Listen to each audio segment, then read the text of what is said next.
Pag-abot nila dito, nagsiling si Jesus sa iya mga sumulunod. Magpungko kamo diri samtang nagapangamuyo ako. Gindalan niya sila ni Pedro, Santiago kag Juan sa uluunhan. Nagpuplag kag nagpangalisod dit si Jesus. Tayo nagkadto pagit siya sa uluunhan. Nagluhod siya sa duta kag nagpangamuyo nga kun mahimo, ipaiway lang ang pag-antos nga iya ginaatubang.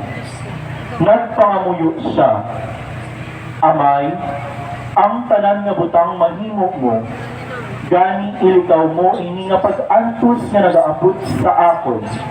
Pero hindi ang akon luyag ang dapat matuman, kundi ang imo.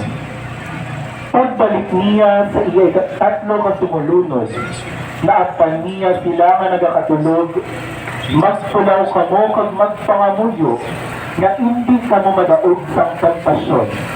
Luyag sang inyo espiritu mag-isip, ugaling maluya ang inyo malawat. Naglakad siya sa liwat sa bumapa ka beses kag sa ikatatlo niya nga pagbalik.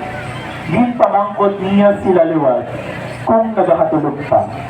Magbugtaw kay amo na ini ang tion nga siya ang anak sang Dios, igatugyan sa makasasala. O Jesus sa tanuman sang Getsemani, maluwa sa amon. Ang inyong pasos ginapanag-iyahan kag ginamot tumalahan sang pamilya Donato kag